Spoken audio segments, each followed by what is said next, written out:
What would you do if your husband called you not particularly bright in front of 300 people, six news cameras, and the most powerful names in Boston? While you were 8 months pregnant with his child, he told the crowd she was like a golden retriever, loyal but not smart. His colleague laughed and said, "Some women are just meant to support great men from behind the scenes." 300 people laughed with them. He told her to sit down. He said, "The grown-ups are talking." But she didn't sit down. Not this time.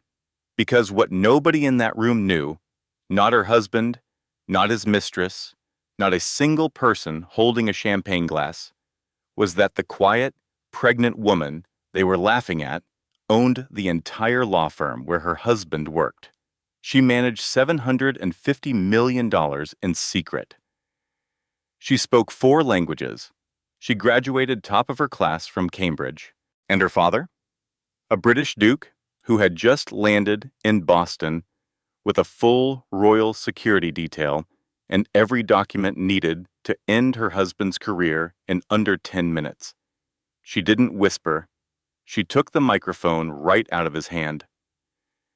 This story is a reminder that your worth never decreases just because someone fails to recognize it. And real love doesn't silence you. It asks you who you are and actually listens to the answer. If you believe karma always keeps receipts, hit that subscribe button and turn on notifications so you never miss a story like this. Drop a comment telling us where you're watching from. And if this one gave you chills, share it with someone who needs to hear it today. The Governor's Gala at the Boston Public Library was the kind of event where power dressed itself in silk and pretended to be humble. 300 of Boston's most influential people filled the McKim Building's Grand Hall, their laughter bouncing off marble columns and crystal chandeliers that had witnessed a century of carefully curated self-congratulation. Haley Crawford stood on the stage, and she was trying very hard not to shake. She was 8 months pregnant. The gray dress Max had picked out for her washed the color from her skin and hung from her shoulders like an apology. It was the kind of dress designed to make a woman disappear, and that was exactly what Max wanted. He wanted her present, but invisible, decorative, but silent, a prop in the background of his moment. Max Sutherland gripped the microphone with the easy confidence of a man who had never once questioned whether he belonged in the spotlight. At 35, he was the youngest senior associate at Hale and Whitmore Legal Partners, and tonight he was receiving the Corporate Citizenship Award for the Henderson merger, a deal that had saved 3,000 jobs and restructured $200 million in corporate debt. It was, by every measure, the crowning achievement of his career. He did not know that his wife had designed the strategy. He did not know that his wife had saved the deal when it nearly collapsed 6 weeks ago. He did not know that his wife owned the entire law firm where he worked. He did not know any of this because in 3 years of marriage, he had never once asked his wife a meaningful question about herself. Max smiled at the crowd, that smile, the one that crinkled the corners of his blue eyes and made him look like a man you could trust with your future. Haley had fallen in love with that smile 4 years ago. She had not yet learned that it was a mask. "And I have to thank my beautiful wife, Haley," Max said, scanning the crowd until he found her standing slightly behind him, her hands resting on her swollen belly. "Come up here, sweetheart." Every head turned. 300 pairs of eyes landed on the pregnant woman in the gray dress, and Haley felt each gaze like a pin pressing into her skin. She stepped forward because that was what Max expected. She had learned over 3 years that the fastest way through his performances was to play her part and wait for them to end. Max pulled her close. His grip on her waist was firm, proprietary, the way someone might hold a briefcase they did not want to set down. "Is she not sweet?" Max said to the crowd. "My little home buddy. She is like a golden retriever. Very loyal. Not particularly bright, but loyal." The room erupted in laughter. 300 people laughing at a pregnant woman standing on a stage in a dress that made her look like a ghost. Vanessa Lockhart materialized at the microphone's edge. Vanessa was Max's colleague, 32 years old, stunning in emerald silk that cost more than most people's monthly rent. Her timing was, as always, surgical. "Well, we cannot all be rocket scientists," Vanessa said, her voice carrying the bright, sharp tone of a woman who had practiced cruelty until it sounded like wit. "Some women are just meant to support great men from behind the scenes." More laughter. Louder now. The kind of laughter that feeds on itself, that grows because people are looking at each other and deciding this is acceptable, because everyone else is laughing too. Max patted Haley's shoulder. The gesture was casual, dismissive, the way you might pat a dog that had performed a trick adequately, but not impressively. "You can go sit down now, honey. The grown-ups are talking." The words hit Haley like a physical blow, not because they were new. Max had said worse in private, behind the closed doors of their Back Bay penthouse, where no one could witness the small, methodical cruelties that defined their marriage.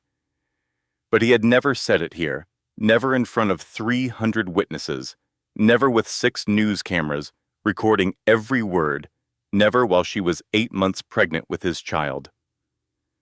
Her hand tightened on her belly. The baby kicked hard, as if protesting on her behalf. Haley turned to leave the stage. Her face was burning. Her eyes were dry because she had learned a long time ago that tears in public gave Max ammunition for days afterward. She could feel the weight of 300 stares pressing against her back as she took the first step toward the stairs. And that was when the doors at the back of the hall burst open. What happens when the man who mocked his pregnant wife in front of 300 people discovers she is royalty? What happens when the woman he called not particularly bright turns out to be the most powerful person in the room? To understand how Haley Crawford ended up on that stage, we need to go back, 3 years back, to a charity auction in Boston where a quiet young woman from Maine met a charming attorney who would spend the next 3 years trying to break her without ever realizing she was unbreakable. But before we go back, drop a comment telling us where you are watching from. And if you love stories about karma and justice, hit that subscribe button right now, because what happens next will leave you absolutely speechless. Haley Victoria Weston Clark was born in a private wing of a London hospital on a rainy Tuesday in March, 28 years before she would stand on that stage in Boston. Her mother, Catherine Crawford, held her for the first time, while her father, Lord Edward Weston Clark, Duke of Ashbourne, stood at the window and watched the rain streak down the glass with an expression that was equal parts joy and dread. Edward was a duke from a lesser-known branch of the House of Windsor, not a headline-grabbing royal, not the kind whose face appeared on tea towels and commemorative plates, but a man of genuine aristocratic lineage, who held a seat in the House of Lords and served as the Crown's special envoy for international economic affairs. His family's wealth was old, deep, and carefully managed. Their influence extended through diplomatic circles, international finance, and the quiet corridors of power where decisions were made by people whose names the public would never know. When Haley was 3 years old, everything changed.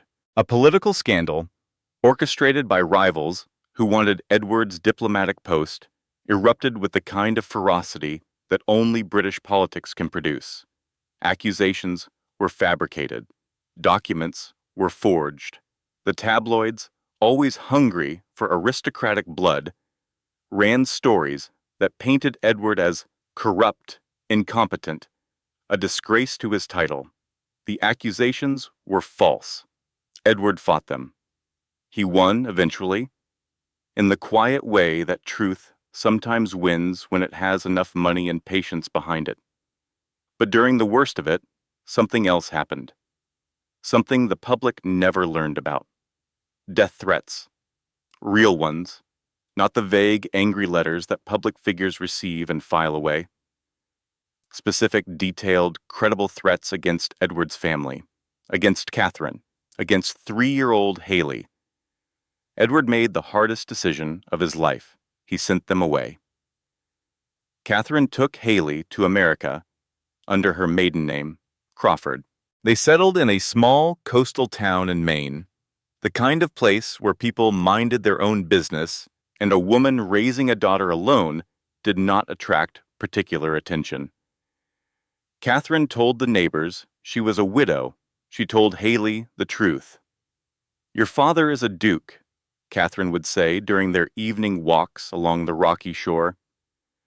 "A real duke, with a title and a coat of arms and a very large house in the English countryside. And he loves you more than anything in the world. But there are people who would hurt us to hurt him. So we stay here, we stay quiet, and we stay safe." Haley grew up understanding two things that most children never have to reconcile. First, that she was extraordinary, the daughter of British nobility, heir to a fortune and a legacy that stretched back centuries. Second, that she could never, under any circumstances, let anyone know. She spoke to her father every week on encrypted phone lines. He arranged her education with meticulous care. When Haley showed exceptional academic ability, Edward enrolled her at Cambridge University under a sealed identity.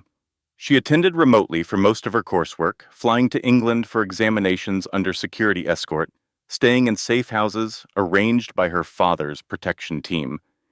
She graduated at 21 with a law degree. Magna cum laude, dual specialization in international law and economics. Her professors described her as brilliant, disciplined, and possessing a maturity far beyond her years. No one in America knew any of this. To her neighbors in Maine, Haley Crawford was a quiet, studious girl who kept to herself and spent a lot of time on her laptop. At 22, Edward entrusted Haley with the American holdings of the Weston Clark Family Trust. The portfolio was worth $750 million, spanning renewable energy, biotech, real estate, and impact investing. Haley managed it under the name HV. Weston, conducting business through encrypted channels, video calls routed through servers in 3 countries, and a network of attorneys and financial advisors who knew her only as a voice on a phone and a signature on contracts.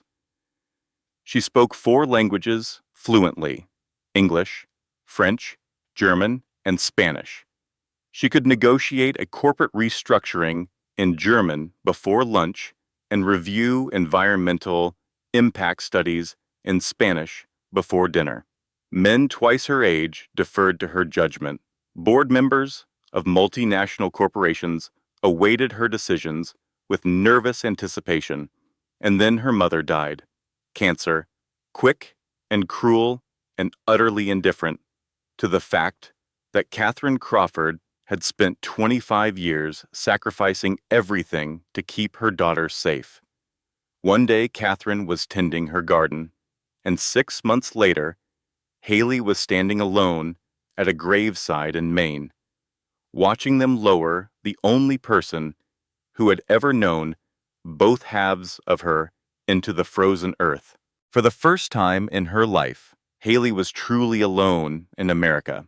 She was 24 years old, managing $750 million in assets, carrying the weight of a secret identity that isolated her from every human connection, and grieving a mother whose sacrifice she was only beginning to fully understand. Her father begged her to come home. "Come back to England," he said. The threats have diminished. It has been 20 years. You can have a life here, a real life, with your real name in your real home. But Haley had built something in America. A quiet life, yes. An invisible life. But it was hers, and she was not ready to give it up. Not yet, she told her father. Give me a little more time. 2 years after her mother's death, Haley volunteered at a charity auction benefiting Boston Medical Center. She was 26, working the registration table, wearing a simple black dress and a name tag that said Haley C. She had been living in Boston for 8 months, ostensibly taking a few classes at Boston University, building the kind of ordinary life that a woman with no visible past could reasonably construct. That was where she met Max Sutherland. He noticed her immediately. Haley had the kind of beauty that did not announce itself from across the room, but revealed itself gradually. The kind that made you look twice, and then a third time. The kind that got more interesting the longer you studied it. Dark hair, green eyes, a stillness about her that could be mistaken for shyness, but was actually the practiced composure of someone who had spent a lifetime being careful. Max pursued her with the focused intensity of a man who always got what he wanted. Flowers delivered to her apartment, dinners at restaurants where the waitstaff knew him by name, weekend trips to Cape Cod, where he rented a cottage overlooking the ocean, and talked for hours about his cases, his ambitions, his trajectory toward becoming the youngest senior partner in the history of Hale and Whitmore legal partners. He talked about himself constantly. He never asked about her family. He never asked about her education. He never asked what she wanted from life. He never asked. On their fourth date, after a firm dinner, where Haley had spent 3 hours sitting quietly at a table full of attorneys who spoke to her with the careful, slow politeness people reserve for someone they assume cannot follow the conversation, Max drove her home and said something that should have ended everything. You were perfect tonight, quiet, pretty, did not try to dominate the conversation. That is exactly what I need in a wife. Any other woman might have heard the warning in those words, might have recognized the blueprint Max was drawing, a marriage where she would be ornamental, silent, and small, might have ended things that night and never looked back. But Haley heard something else. She heard a man who wanted her, not Lady Haley Victoria Weston Clark, daughter of a duke, manager of $750 million, Cambridge-educated attorney, who spoke 4 languages. Just Haley. Plain, quiet, nobody special Haley from a small town in Maine. After a lifetime of wondering whether anyone could ever love her for herself, stripped of title and wealth and name, here was a man who seemed to want exactly that. She was not running an experiment. She was not testing him. She was falling in love with the wrong person, and she did not know it yet. They married 6 months later in a small ceremony at a vineyard in Napa Valley. Haley's father did not attend. It was too dangerous, too exposed, too many cameras, and too many questions about the bride's family. Edward watched a live feed from London, alone in his study, and cried for the second time in his adult life. The first had been the day he sent Haley away. Haley planned to tell Max the truth eventually, after they had built a foundation, after he had proven that the love she believed she saw in him was real, after she felt safe enough to let someone in. But the foundation never came. From the first month of their marriage, Max showed her exactly who he was. And by the time Haley understood, leaving was not simple. A messy divorce would generate public records. Public records could be traced. Traced records could reach the people her father had spent 25 years hiding her from. The enemies had faded, but they had not disappeared. Edward still monitored them. The risk was diminished, but not eliminated. Haley was trapped, not by weakness, not by passivity, not by the simple-minded helplessness Max assumed defined her. She was trapped by the very secret that made her powerful. The identity that could have freed her was the same identity that kept her caged, and so she stayed. She folded his shirts. She cooked his dinners. She endured his lectures about her appearance, her intelligence, her value. She sat at firm dinners and let strangers laugh at her while she managed $750 million from a laptop hidden in the room Max called her little craft room. She stayed because leaving safely required time and planning and the right moment. She did not know that the right moment would find her on a stage, 8 months pregnant, while her husband told 300 people she was not particularly bright. But the right moment was coming, and when it arrived, it would be devastating. The penthouse in Back Bay sat on the 32nd floor of a glass tower overlooking the Charles River. It had floor-to-ceiling windows, Italian marble countertops, a living room that could comfortably host 40 people, and a master bathroom with heated floors that Max considered one of his finest achievements. He did not know that the building was owned by the Weston Clark Family Trust. He did not know that the loan securing the penthouse was guaranteed by assets his wife controlled through 7 layers of shell corporations. He did not know any of this because the architecture of Haley's hidden life was so precisely constructed that even forensic accountants would have needed months to trace the connections. Max knew one thing about his home. It was his, just like everything else. Every morning followed the same script. Max's alarm rang at 6:15. He showered for exactly 12 minutes. He emerged wrapped in a towel and inspected the shirt Haley had laid out for him, checking for wrinkles, with the meticulous displeasure of a man who needed something to criticize before breakfast. "You wrinkled my blue Oxford yesterday," Max called from the bathroom one Tuesday morning, 3 months into Haley's pregnancy. "Do you understand how embarrassing it is when a senior partner shows up to court looking like his wife cannot handle basic laundry?" Haley said nothing. She had discovered early in their marriage that silence shortened these lectures. Engagement extended them. If she apologized, Max would spend 10 minutes explaining exactly how her apology was insufficient. If she defended herself, he would spend 20 minutes explaining why her defense proved his point. Silence, on the other hand, gave him nothing to push against. He would exhaust himself against her quiet the way a wave exhausts itself against a seawall, and then he would leave. Max emerged in a charcoal suit that cost more than most people earned in a month. He examined Haley's jeans and sweater the way someone might examine a stain on an otherwise acceptable carpet. "You look homeless. At least put on something decent." "What if someone from the firm sees you?"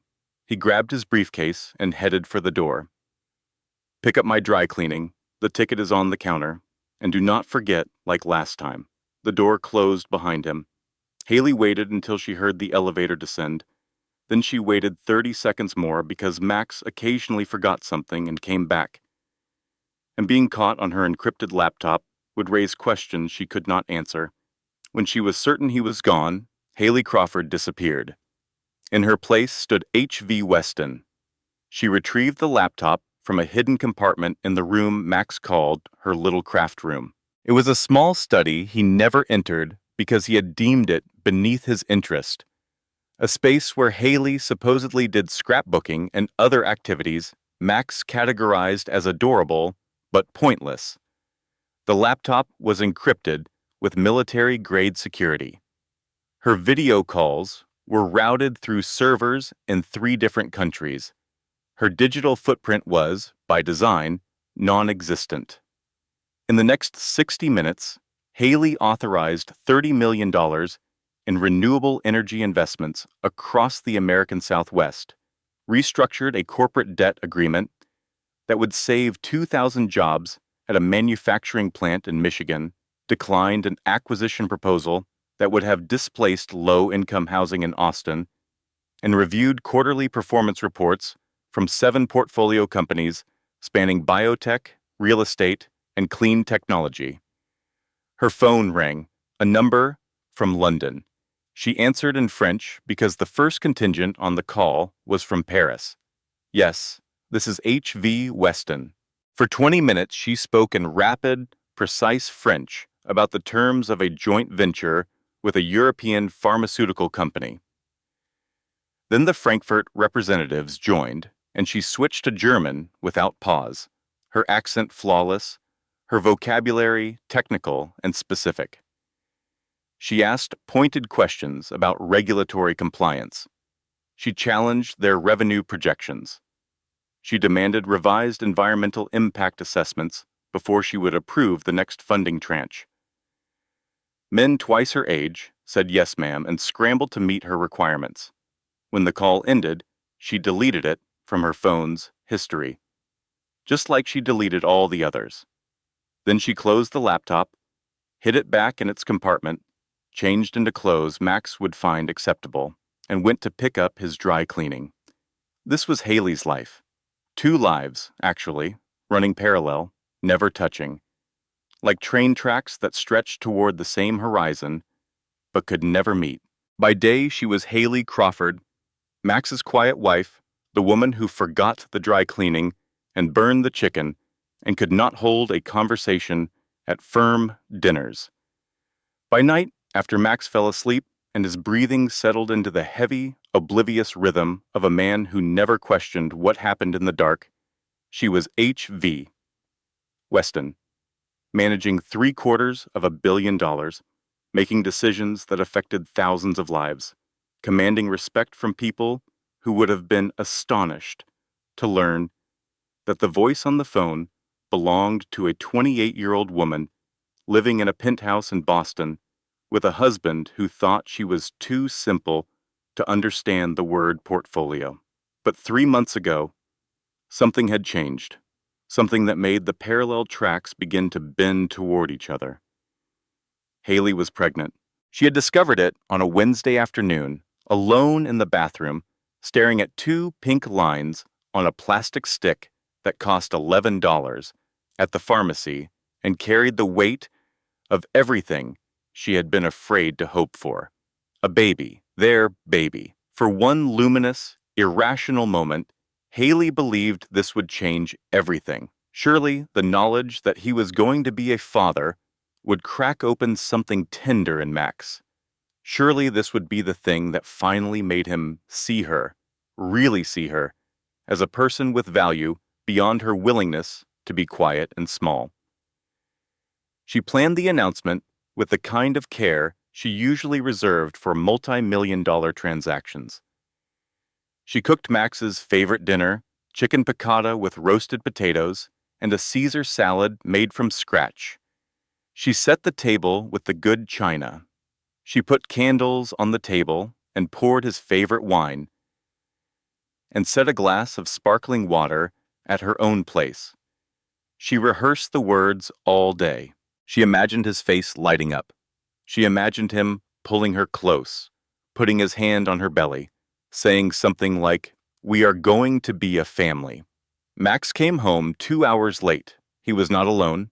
Vanessa Lockhart walked in behind him, her heels clicking on the marble floor, her perfume arriving before she did.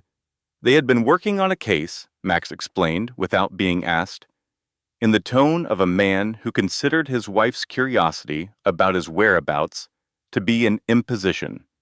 Haley served dinner for 3.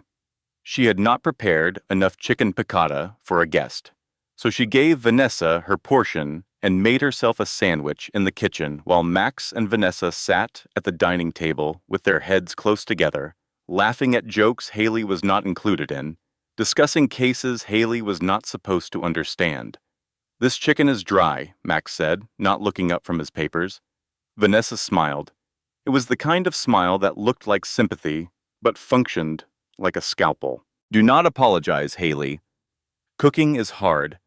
Not everyone has the knack for it. I am sure you are doing your best." Haley told Max about the baby while she was clearing dishes. She said it simply, without the rehearsed speech, without the candles that had burned down to nothing, without the imagined embrace. She said it because she could not hold it in anymore, and because some part of her still believed that the words, "I am pregnant," carried enough weight to break through anything. Max put down his fork. His face did not light up. It tightened. The way a face tightens when someone hears news they were not prepared for and do not want. Are you serious? We did not plan this. This is terrible timing for my partnership track. Could you not have been more careful? He did not touch her belly. He did not ask how she felt. He did not say congratulations.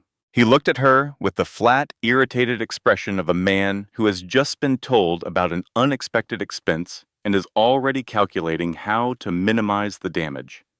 Then he went back to the living room, to Vanessa, to their laughter and their private jokes and their shared world that had no room for Haley or the baby growing inside her. Haley stood in the kitchen, one hand on her barely showing belly, and whispered the first words she ever spoke to her child. "It is okay, little one. Mama is here. We are going to be okay." She did not know if she believed it, but she said it anyway, because that is what mothers do. They promise safety even when they cannot see it. They build shelter out of words when they have nothing else. Over the coming months, these whispered conversations would become Haley's only moments of honesty, the only time she could be herself in a house built on lies. Late at night, in the dark, with her hands on her growing belly, and her voice barely above a breath, she would tell her baby about London and Cambridge and a grandfather who was a duke. She would speak in French sometimes, or German, letting the languages she hid all day flow freely in the darkness. She would say, "I love you," in 4 languages, because she could not say it in any language to the man sleeping beside her. And the baby would kick, every time, as if answering, as if saying, "I hear you, Mama. I am here." Vanessa Lockhart understood power the way a surgeon understands anatomy. She knew where the joints were. She knew where to cut. And she knew that the most effective incisions were the ones the patient did not feel until they were already bleeding. She had been circling Max for 18 months, and Haley had watched every calculated move with the quiet, analytical attention of a woman who had spent her adult life evaluating threats to a $750 million portfolio. Vanessa was not a rival wife or a romantic competitor. Vanessa was something far more dangerous. She was a weapon aimed at Max that happened to enjoy hurting Haley along the way. What Max saw when he looked at Vanessa was everything he wished his wife could be. Sharp where Haley was soft, ambitious where Haley was compliant, aggressive where Haley was meek.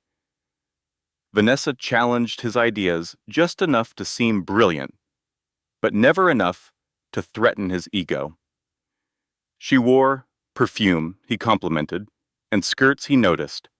She laughed at his jokes with the precise calibration of a woman who understood that a man like Max needed to believe he was the most interesting person in every room.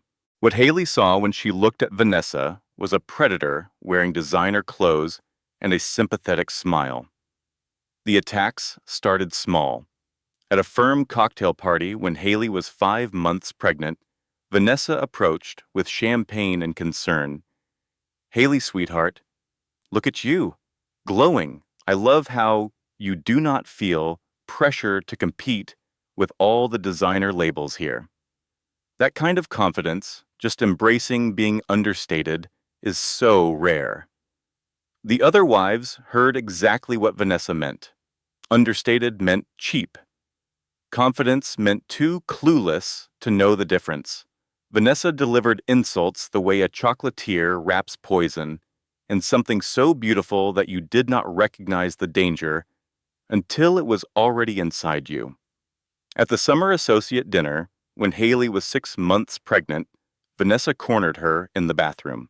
The conversation was staged with the precision of a theatrical production. Vanessa leaned against the marble counter, her expression dripping with manufactured concern. "Honey, I need to tell you something as a friend. People are talking. They say Max seems disconnected from you at events. I am worried about how it looks for his partnership. Have you thought about taking some classes? Learning a little about corporate law? Just enough to hold a basic conversation?" She touched Haley's shoulder gently, the way you touch a child you are about to disappoint.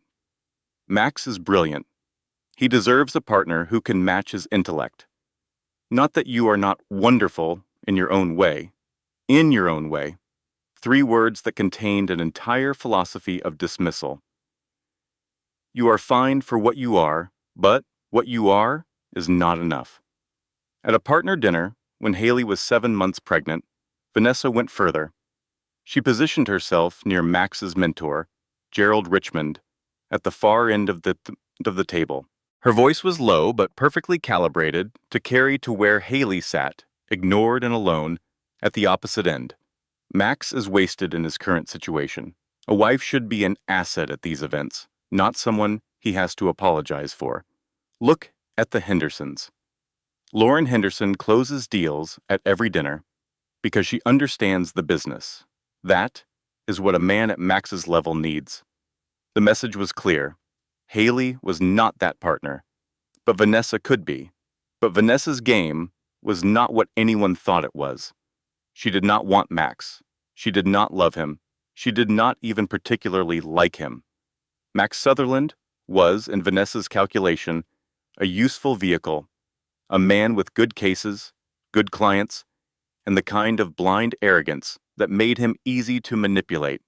She had been systematically mining his career for its most valuable components and selling them to the highest bidder. Haley's security network, the same team of investigators and analysts who monitored threats to the Weston Clark Trust's American holdings, had uncovered Vanessa's betrayal 6 weeks ago. The evidence was comprehensive, documented, and devastating. Vanessa had contacted Kellerman and Price, a rival law firm, 13 times in the past 2 months. She had copied confidential files from 17 of Max's active cases. She had leaked privileged strategy information to opposing counsel on at least 4 occasions. She had nearly destroyed the Henderson merger, Max's crowning achievement, by feeding his negotiation terms to the other side in exchange for a promised senior partnership at the rival firm. The Henderson deal had survived only because Haley had intervened. Working through her encrypted channels, making calls in French and German to contacts that Vanessa could not identify or reach, Haley had rerouted the negotiation through alternative pathways and salvaged the deal from collapse. Max was being honored tonight for work his wife had saved, using a strategy his wife had designed, at a firm his wife owned. And the woman he admired most in the world was the one trying to destroy him. The irony was almost elegant in its cruelty. The night before the gala, Haley came home early from what Max believed was a grocery trip. She paused in the hallway, out of sight, when she heard voices from the living room. Max and Vanessa, sitting close, a bottle of wine between them, the kind of intimacy that did not need to be physical to be a betrayal. "So tomorrow is your big night," Vanessa was saying. "Are you bringing Haley?" Max sighed, the sigh of a man discussing an obligation rather than a partner. "I have to. It would look strange not to. But honestly, she is going to stand there like a decoration. She will not understand half of what is being discussed." "Why did you marry her?" The question was bold, intimate, the kind of question that crosses a line between colleague and something else. Max's answer came quickly, as if he had thought about it many times. "Because she was manageable. My first girlfriend was ambitious, always competing with me. My second was too social, always wanted attention. Haley does not compete. She does not demand. She does not complicate my life. She just exists in the background." Vanessa laughed, a delighted musical sound. "That is the saddest thing I have ever heard. Marriage as a convenience. It works for me," Max said. "Though, I will admit, Having someone like you around has made me wonder what I am missing. Haley stood in the hallway, 8 months pregnant, listening to her husband describe their marriage the way someone might describe a lease on a reliable but unexciting car. Manageable, background, convenient. She did not cry. She had used up her tears months ago on smaller wounds that had prepared her for this larger one. Instead, she felt something cold and precise settle into the center of her chest, like a key sliding into a lock. She left the penthouse without being heard. She walked for 2 hours through the November streets of Boston, while her phone buzzed with messages from her security team asking where she had gone. The baby kicked with unusual insistence, as if trying to remind her that she was not alone, that there was someone inside her who needed her to be strong. When she returned, Vanessa was gone. Max was asleep on the couch, the empty wine bottle on the coffee table, his mouth slightly open, his face bound and unguarded, and completely unaware that the woman he called manageable was standing above him, deciding his fate. She looked at him for a long moment. This man she had loved, this man she had hidden herself for, this man who had married her because she was quiet and stayed because she was convenient, and was now contemplating replacing her because someone louder and shinier had caught his attention. Tomorrow night, at the gala, everything would begin to end. She whispered to her belly in the dark, "One more day, little one, just one more day. If you have ever loved someone who did not deserve it, then you already know the feeling that Haley carried with her every hour of every day. It is not the sharp, clean pain of heartbreak. It is something duller and heavier, like wearing a coat made of stones. You cannot take it off, because taking it off means admitting that you chose it, that you put it on, that you walked into this knowingly because you believed love was strong enough to change the weather. Haley believed that once. She does not anymore." The firm dinner celebrating the Henderson merger took place 2 weeks before the gala. 50 senior partners, their spouses, and key clients gathered in a private dining room at the Four Seasons. Haley attended in a navy dress Max had approved. She was 7 months pregnant and exhausted, and carrying the weight of her double life like a second pregnancy that no one could see. Max introduced her to the table with the casual diminishment she had come to expect. "This is Haley. She keeps things running at home so I can focus on what actually matters." A partner's wife, a kind woman named Rebecca, with warm eyes and an honest smile, tried to include Haley in the conversation. "What did you study, Haley? Before you met Max?" Before Haley could answer, Max laughed. "Oh, she dabbled in community college for a bit. Did not quite stick. But she makes incredible pot roast, so I think I came out ahead." The table laughed. Not all of them wanted to. Rebecca looked uncomfortable. But laughter is social currency, and in a room full of people whose careers depended on Max's goodwill, most of them paid the price. Vanessa delivered the final blow with practiced precision. "Max, you are so modest about your home life. Not every man has someone willing to just exist quietly in the background. It takes a special kind of woman to know her place. That is actually very selfless of you, Haley." To know her place. Haley sat through the rest of the dinner with one hand on her belly, feeling the baby kick against her palm in a steady rhythm that might have been comfort or might have been protest. She did not cry. She did not leave. She sat and smiled and played the part she had been playing for 3 years because leaving in the middle of the dinner would cause a scene, and scenes created questions, and questions could lead to answers she was not ready to give. That night, after they returned to the penthouse, Haley lay in bed staring at the ceiling while Max talked on the phone in the next room. His voice carried through the wall with the careless volume of a man who assumed his wife was too dull to understand or too passive to care. I do not know why I married her, honestly. She is just so manageable, like having a houseplant that does laundry. But with the baby coming, I am stuck for a while, at least until the partnership goes through. A pause. Vanessa's voice on the other end, too quiet to hear. Then Max laughed. Yeah, you are right. I deserve better. Haley rolled onto her side, both arms wrapped around her belly. The baby was still, as if listening. I am going to get us out of this, she whispered. I just need a little more time. Can you give Mama a little more time? The baby kicked once, hard and certain, like a promise. Haley reached for her encrypted phone on the nightstand. She typed a message to her father. Things are getting worse. I may need to move up the timeline. Her father's response came within seconds.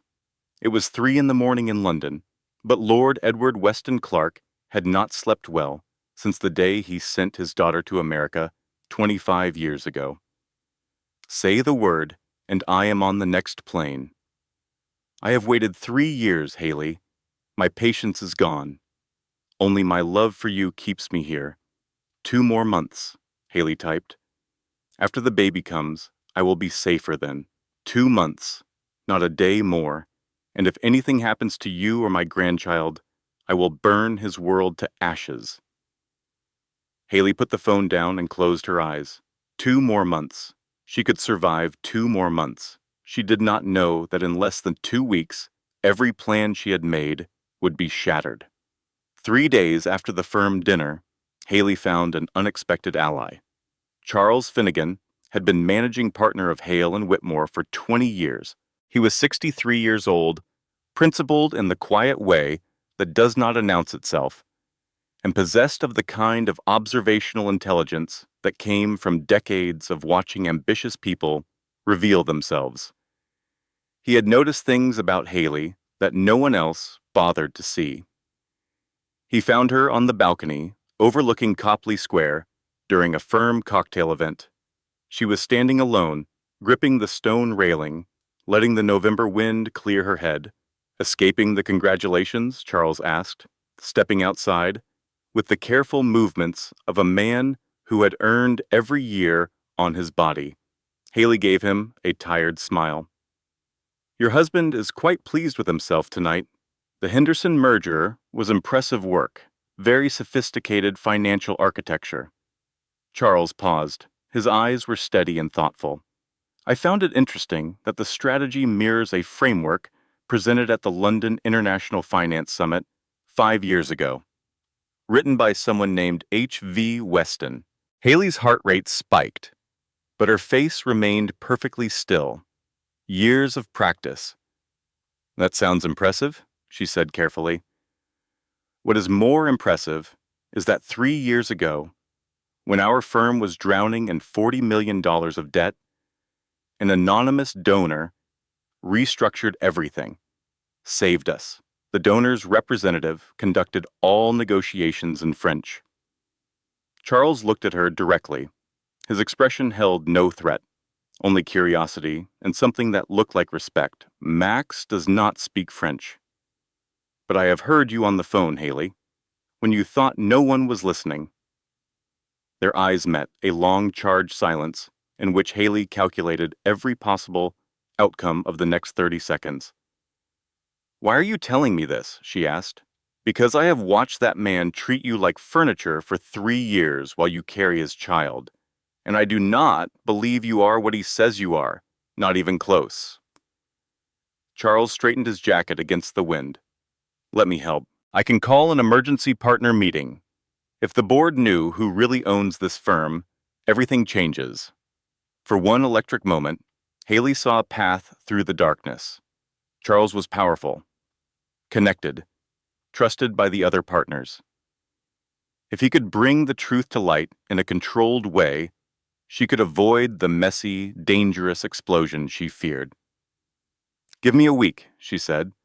Let me think about how to do this safely. Charles nodded. He started to walk back inside, then stopped. I hope you get what you deserve, Haley, whatever that turns out to be. He did not know that within 48 hours, his attempt to help her would destroy his career. Vanessa Lockhart had been monitoring internal firm communications as part of her espionage operation. She did not know what Charles was planning, but she noticed the pattern. Encrypted emails to outside counsel, meetings not logged in the firm calendar, phone calls made from the balcony where he thought no one was watching. She went to Max with manufactured alarm. Charles is up to something. He has been communicating with outside legal teams. I think he is building a case to restructure the partnership. Maybe push you out. Max, who operated on a simple emotional equation where any threat to his status required immediate and overwhelming response, went to the senior partners within 24 hours. He presented Charles's behavior as evidence of cognitive decline, erratic communication patterns, secretive meetings, behavior unbefitting a managing partner of his age.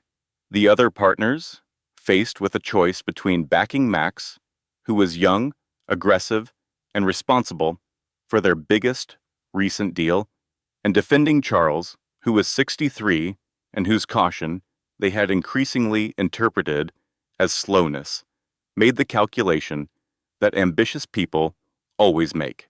They chose the future over the past. Charles Finnegan was placed on forced administrative leave. His access cards were deactivated. His office was cleared. 20 years of building and protecting the firm dismissed in an afternoon. Haley watched from the lobby as security escorted Charles to the elevator. He walked with dignity, his back straight, his expression composed. At the elevator doors, he caught Haley's eye. The look lasted only a moment, but it carried everything. I tried. I am sorry. Be careful. The doors closed. Charles was gone. And Haley's only ally was gone with him. That night she sat in her craft room in the dark, her laptop closed on her lap, and cried for the first time in months, not for herself, not even for the baby, for Charles, who had tried to do the right thing and been punished for it by the very system he had spent 2 decades serving. She whispered to her belly through the tears, "We are okay. Mama is figuring this out. We are okay." The baby kicked. Neither of them believed it. 3 days after Charles's removal, Haley's body did what her spirit had been trying not to do. It broke. She was in the kitchen making breakfast, a task she performed on autopilot, while her mind ran through contingency plans and legal scenarios and encrypted phone calls she needed to make. The room tilted, her vision blurred at the edges, darkening like someone was slowly closing a curtain around her field of view. Pain, sharp and deep and wrong, shot through her abdomen. She grabbed the counter. A glass fell and shattered on the marble floor. She looked down at the broken pieces and the water spreading across the white stone and thought, with the strange clarity that comes in moments of crisis, that it looked like a map of somewhere she did not want to go. She called 911. Her voice was steady, because steadiness was a reflex she had been practicing for 25 years. Max was at the office. She did not try to call him first. Some part of her already knew he would not come. At Massachusetts General Hospital, Dr. Sarah Brennan examined Haley with the focused urgency of a physician who was seeing exactly what she had feared. "Haley, you are showing signs of severe preeclampsia. Your blood pressure is dangerously high. If we cannot stabilize you in the next 24 hours, we may need to deliver early. At 32 weeks, your baby would face serious complications. Underdeveloped lungs, potential brain hemorrhage, weeks in the NICU, with no guarantee of avoiding long-term effects." Haley's hand moved to her belly with the instinctive protectiveness of every mother who has ever been told that the life inside her is in danger. "What do I need to do?" "Complete bed rest. Zero stress." Dr. Brennan paused, choosing her next words carefully.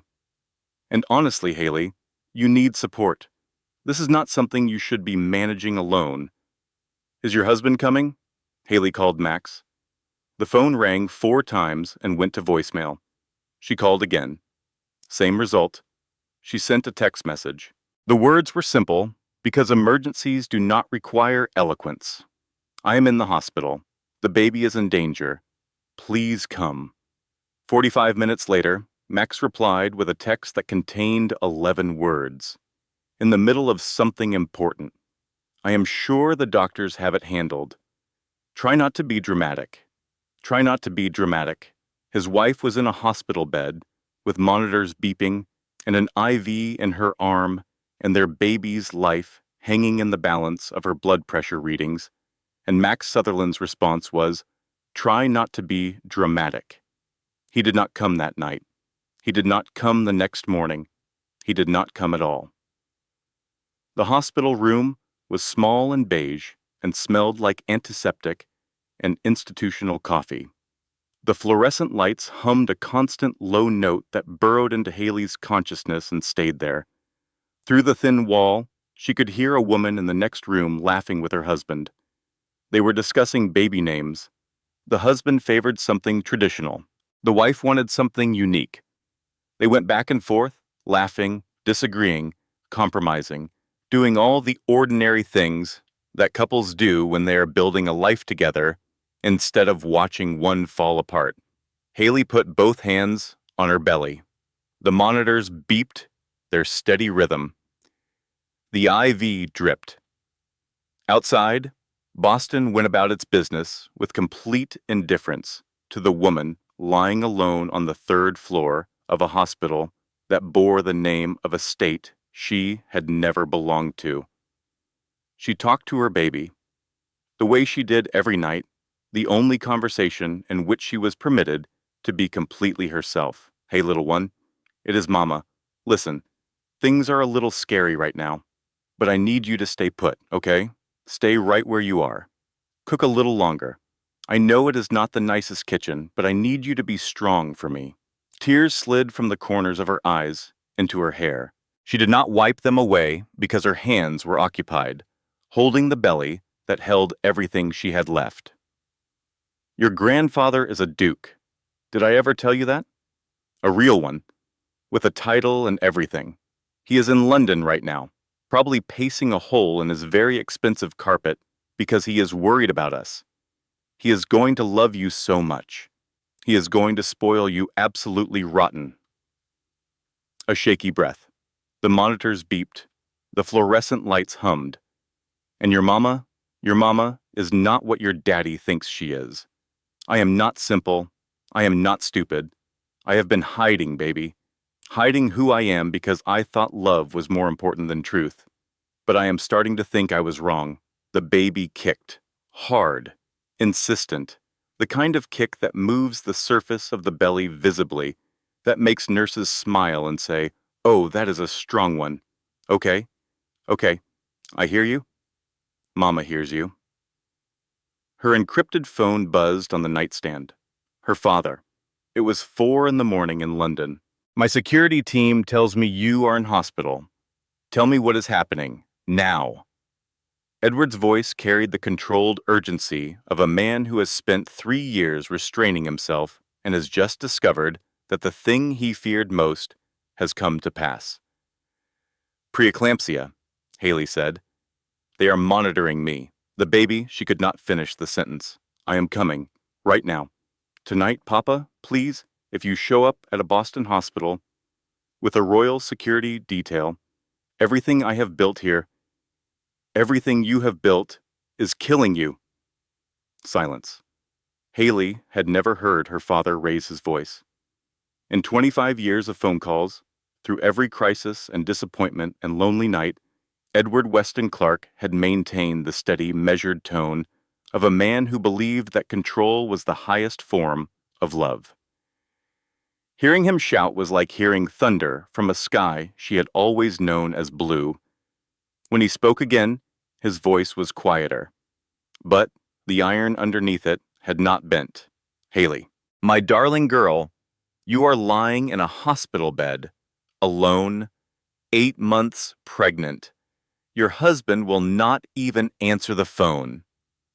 How much more are you willing to sacrifice for a man who does not deserve to speak your name?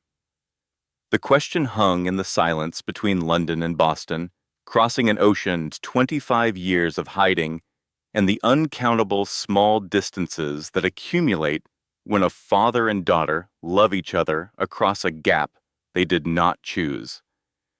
Haley took a long, slow breath. The governor's gala is in 2 weeks. He is receiving an award for work I did, 300 witnesses, 6 news crews. If I am going to end this, I want it to be there, where everyone can see. 2 weeks, Edward said. 2 weeks, and then I am coming home. Then I will be at that gala. And God help the man who made my daughter cry in a hospital alone. They said good night. Or good morning, in Edward's case. Haley held the phone against her chest for a long time after the call ended, feeling the warmth of the screen fade the way warmth always fades, gradually and then completely. She was stabilized after 3 days.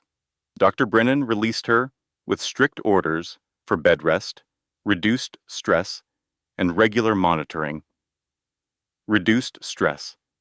As if stress were a faucet you could simply turn off rather than the water you were drowning in. When Haley returned to the penthouse, it was empty. Max was at the office. The kitchen was clean because no one had used it. The living room was exactly as she had left it 3 days ago, as if her absence had not registered on the surface of the home they supposedly shared. On the bedroom nightstand, she found a pearl drop earring. Expensive, delicate, not hers. She picked it up and studied it. She knew it was Vanessa's. She knew it had been left deliberately, placed where Haley would find it, a territorial marker, as old and primal as a wolf marking the boundaries of its claim.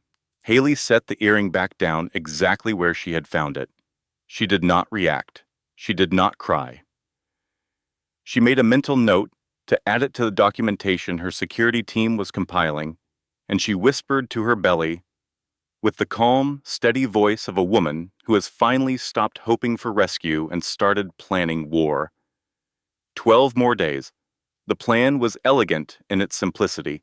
Haley would attend the governor's gala. Max would, as he inevitably did at every public event, belittle her in front of witnesses. The prenuptial agreement's morals clause, buried in paragraph 12 of page 47, would activate. Her father would arrive with documentation confirming her identity. Asset transfers would execute. She would walk out free. She spent 8 days preparing. Through her encrypted network, she coordinated with her father's legal team in London and her own attorneys in Boston. Eleanor Blackwell, the most feared divorce attorney in Massachusetts, was retained to prepare emergency custody filings. Every document was ready. Every contingency was covered. Every exit was mapped. For the first time in 3 years, Haley felt the ground firm beneath her feet. She allowed herself, for one careful moment, to imagine freedom. She imagined her daughter being born in England, in the estate where Haley should have grown up, surrounded by gardens and history and a grandfather who would love her with the fierce protective devotion of a man who had lost one chance at fatherhood and would not waste a second. Then Vanessa destroyed it. Vanessa's espionage operation required her to monitor firm communications obsessively. She tracked email patterns, calendar entries, phone logs, anything that might signal a threat to her operation or an opportunity to exploit.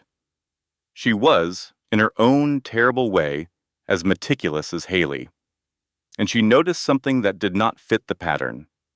Haley Crawford, the quiet housewife with no apparent connections or resources, had appeared in the appointment log of Eleanor Blackwell's office. Eleanor Blackwell, whose name was known to every attorney in Boston, the way a general's name is known to every soldier in an army. Eleanor Blackwell, who had won custody cases against senators and corporate executives, and once, memorably, against a sitting governor. Eleanor Blackwell, who did not take clients who could not afford her, which meant that Haley Crawford, who supposedly had nothing, somehow had enough to hire the most expensive divorce attorney in New England. Vanessa called Max immediately. "Your sweet little housewife just hired Eleanor Blackwell." The Eleanor Blackwell. "She is planning something, Max. She is preparing to divorce you, and she has brought in the nuclear option." Max went cold, then hot, then cold again, cycling through the emotional temperatures of a man who has just realized that the furniture might be rearranging itself. He called his own attorney that night. His instructions were immediate and absolute. "I want to file first, tomorrow, and I want full custody." His attorney hesitated. "Max, she is 8 months pregnant. A custody filing at this stage. She has no income, no degree, no career, no family in this country. I have a partnership, a reputation, and resources. On paper, she has nothing. File it now." The attorney filed it. Because attorneys file what their clients tell them to file, especially when those clients pay the kind of fees that Max Sutherland paid. And Haley's careful timeline, 8 days of meticulous preparation leading to a controlled revelation at the gala, shattered like a glass on a marble floor.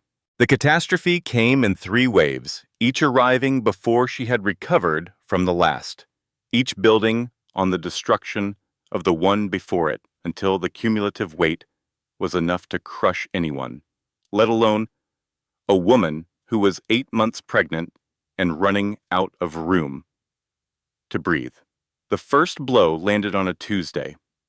Haley went to her doctor's appointment, routine monitoring for the preeclampsia that Dr. Brennan was tracking with increasing concern. The appointment took 90 minutes. When she returned to the penthouse building, the doorman would not meet her eyes. He was a young man named Kevin, who had always been kind to Haley, holding the door with a genuine smile, asking about the baby, treating her with the small courtesies that had sustained her on days when no one else offered any. "I am sorry, Mrs. Sutherland," Kevin said, his gaze fixed on the lobby floor. "Mr. Sutherland has changed the access codes. He asked me to tell you that your personal belongings are in storage unit 4B in the basement." Haley stood in the lobby. 8 months pregnant. November. The glass doors behind her letting in drafts of 40-degree air. Every time someone entered or exited, she was standing in a building she secretly owned, through 7 layers of shell corporations and international trusts, and she could not get past the lobby. She called Max. He answered this time, which was somehow worse than when he did not. "You hired Eleanor Blackwell behind my back. Did you think I would not find out? You want a war, Haley? You have got one. My attorney will be in touch." The line went dead. Building security brought 2 suitcases up from the storage unit. Inside them were clothes Max had approved, shoes he had selected, the carefully curated wardrobe of a woman whose husband controlled what she wore. Nothing of real value, nothing of her own. Haley stood on the Back Bay sidewalk with 2 suitcases and nowhere to go. She had $750 million in assets that she could not access without revealing her identity. She had a father 3,000 miles away across an ocean. She had a baby due in 4 weeks, and she had no place to sleep tonight. She walked to Boston Common. She sat on a bench beneath a bare oak tree whose branches scratched the November sky like cracks in gray glass. She wrapped her coat around her belly and felt the baby move inside her, restless and insistent, as if sensing that something fundamental had shifted in the geography of their shared existence. "We are okay, baby. Mama has got us." "We are okay," her voice shook. For the first time since she began talking to her baby, she did not sound like she believed it. She found a hotel near Chinatown that accepted cash and did not ask questions. She paid from a personal emergency account separate from the trust, money she had set aside years ago for exactly this kind of crisis. The room was small and clean and anonymous, the kind of room where people stayed when they were between one life and another. The second blow landed 3 days later. Max's attorney filed for emergency divorce and emergency temporary custody of the unborn child. The filing was a masterpiece of selective truth and strategic omission. It described Haley Crawford Sutherland as a woman with no verifiable education, no employment history, no income, and no family support system in the United States. It cited erratic and secretive behavior, including unexplained absences and covert phone calls. It requested a psychological evaluation, claiming the respondent may be mentally unfit for the responsibilities of motherhood. Attached to the filing was a sworn statement from Vanessa Lockhart, who identified herself as a colleague of the petitioner and a frequent guest in the family home. Vanessa's statement described Haley as emotionally unstable, delusional, and exhibiting signs of mental deterioration that raised concerns about her ability to care for a newborn. If the court granted temporary custody, Max could take the baby from Haley's arms the moment it was born. Haley read the filing in a coffee shop 3 blocks from her hotel room. Her hands shook so badly that the pages rattled against each other like dry leaves in wind. The words blurred and sharpened and blurred again. No education, no resources, unfit mother. She put one hand on her belly. The baby was still, completely still, as if listening. "They want to take you from me," she called Eleanor Blackwell. The attorney's voice was calm and professional, which was somehow both reassuring and terrifying, because calm professionalism in a crisis means the crisis is real enough to require it. "How bad is this?" Haley asked. "Without proof of your actual identity and resources, a sympathetic judge could grant temporary custody to Max within 72 hours. He has income, a home, professional standing.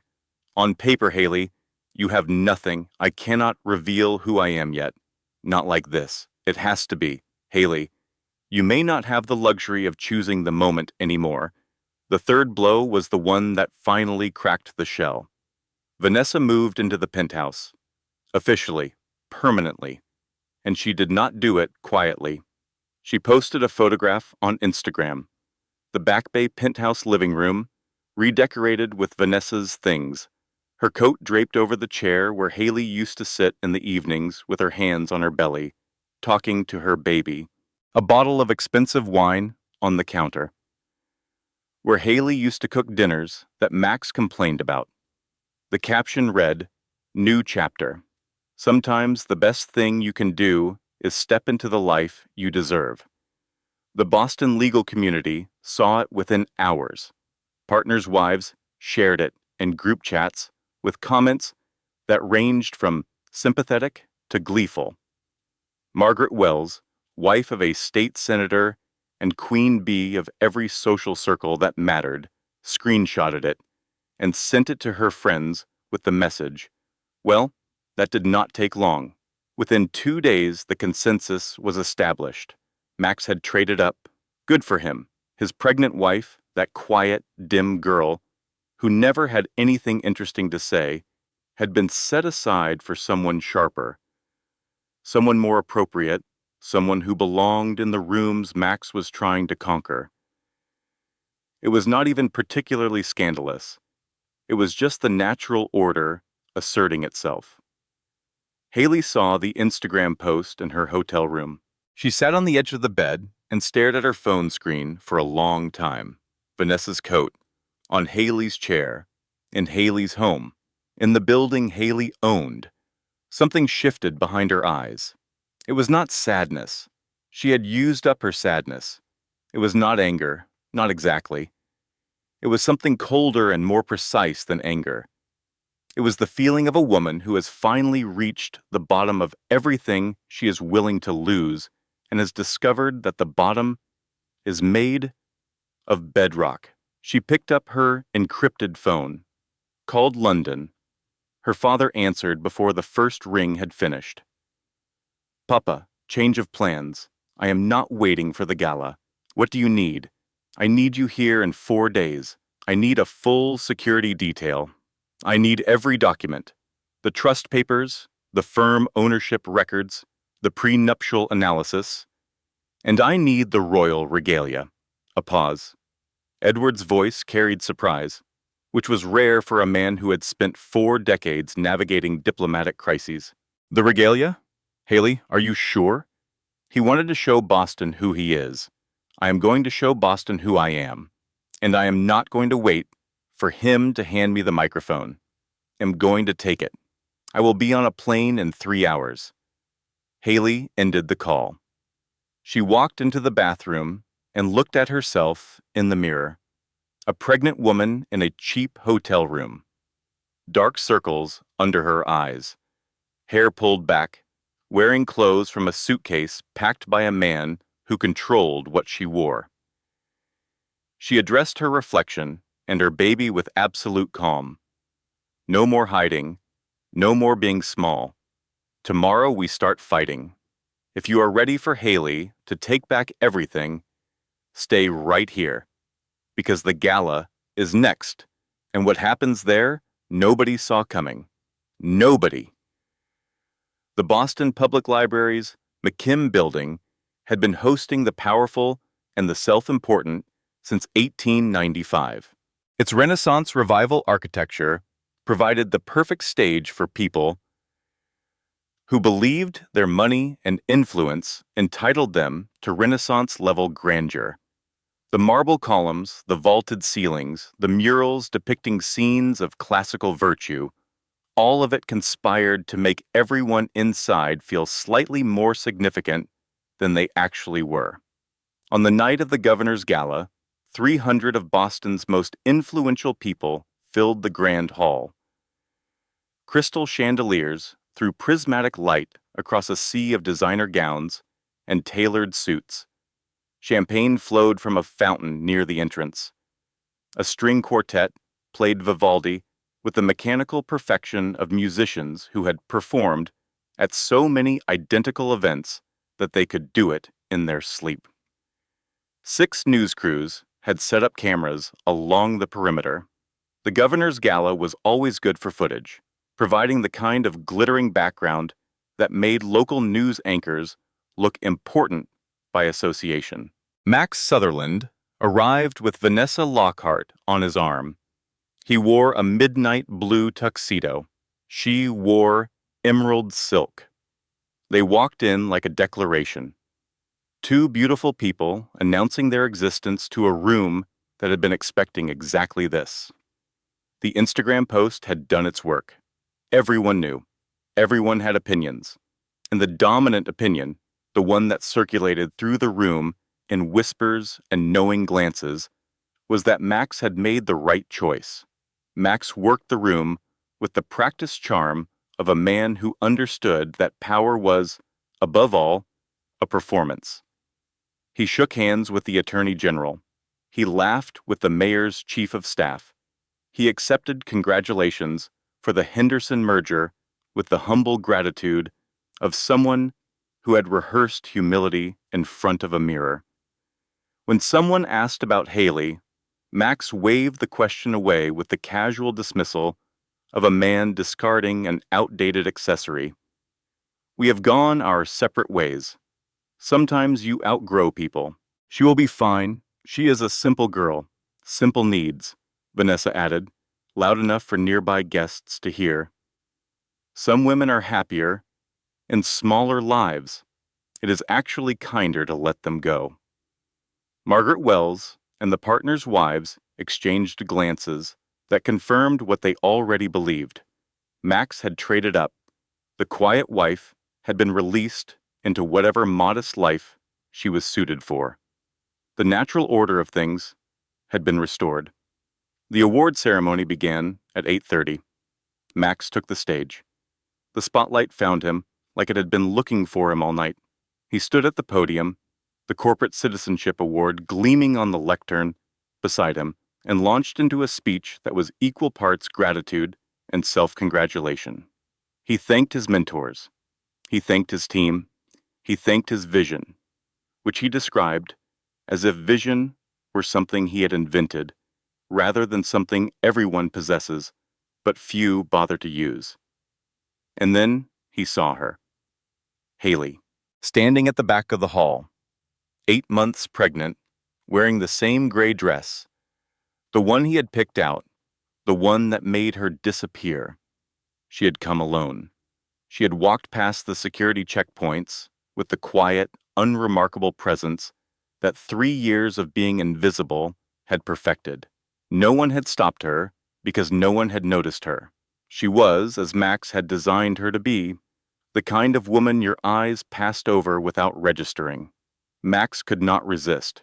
The arrogance was a reflex he had never learned to control, a muscle that flexed automatically whenever he saw an opportunity to demonstrate his superiority over someone who could not fight back.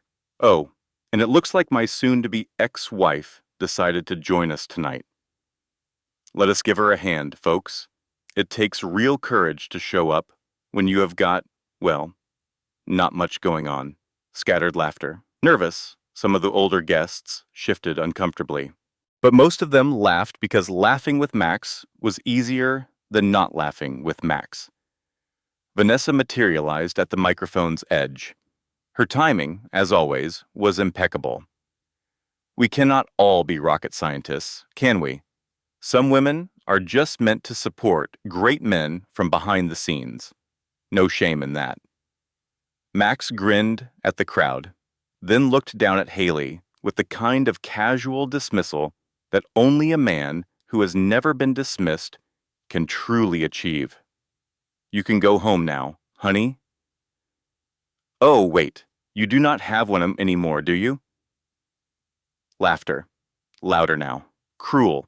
The sound of 300 people laughing at a pregnant woman who had been locked out of her home, served with custody papers, and replaced by the woman standing next to her husband on the stage above her.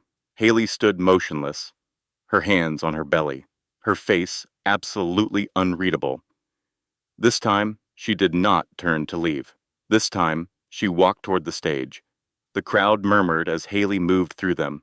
8 months pregnant, in her forgettable gray dress, walking through a sea of silk and sequins, like a ghost gaining substance with every step.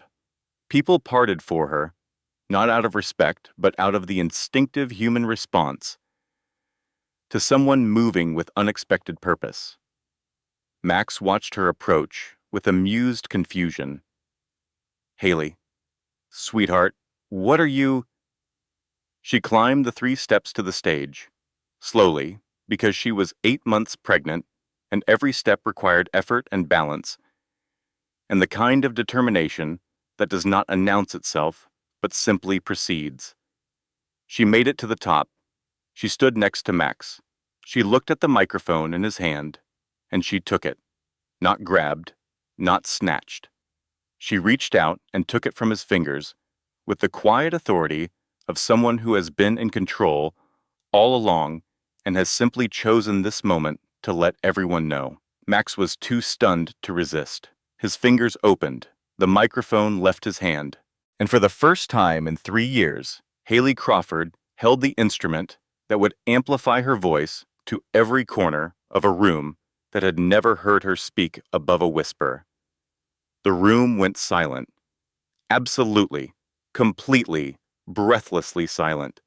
300 people holding champagne glasses and holding their breath and holding their assumptions about the quiet woman in the gray dress who had just done something none of them expected. When Haley spoke, her voice was different. The soft, uncertain tone she had used for 3 years, the voice that apologized before it spoke and retreated before it finished, was gone. In its place was something clear and educated and refined, carrying the subtle precision of someone trained in formal address since childhood. Every word was articulated with the care of a woman who understood that words properly deployed could demolish empires. Good evening. I know this is unexpected. I will be brief. Or, as brief as a woman my husband just publicly humiliated for the second time can manage. Nervous shifting in the audience. 300 people recalculating their assumptions in real time. Max reached for the microphone.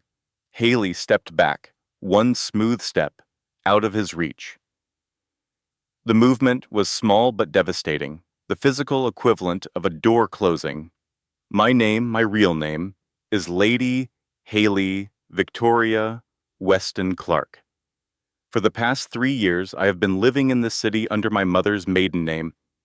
Most of you know me as Haley Crawford, Max's quiet wife, the one who did not quite finish community college, the one who makes, as my husband so memorably put it, a hell of a pot roast. She paused. Let the silence build. Let it grow heavy. Let every person in the room lean forward without realizing they were doing it. I would like to correct the record. I graduated from Cambridge University at 21 years old, magna cum laude, dual degrees in international law and economics. I did this under a sealed identity, for reasons I will explain in a moment. I speak 4 languages: English, French, German, and Spanish.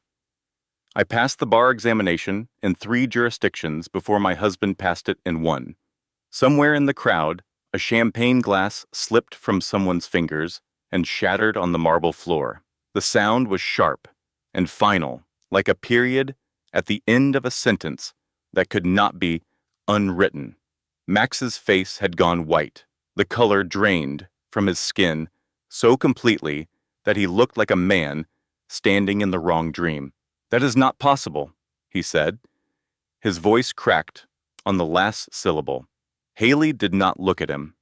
She looked at the crowd, 300 faces staring back at her, their expressions cycling through disbelief and confusion and the first tremors of understanding. At 22, I was entrusted with managing my family's American investment portfolio. Current value, $750 million. I have made decisions affecting international markets since before my husband made junior partner at a firm that, and this is the part I think you will find most interesting, I own. The room erupted. Whispers became exclamations. Exclamations became a rolling wave of sound that crashed against the marble walls and came back transformed into something raw and electric. 3 years ago, Hale and Whitmore faced $40 million in debt. Bankruptcy was inevitable. An anonymous donor purchased those debts, restructured the firm, and saved every career within these walls.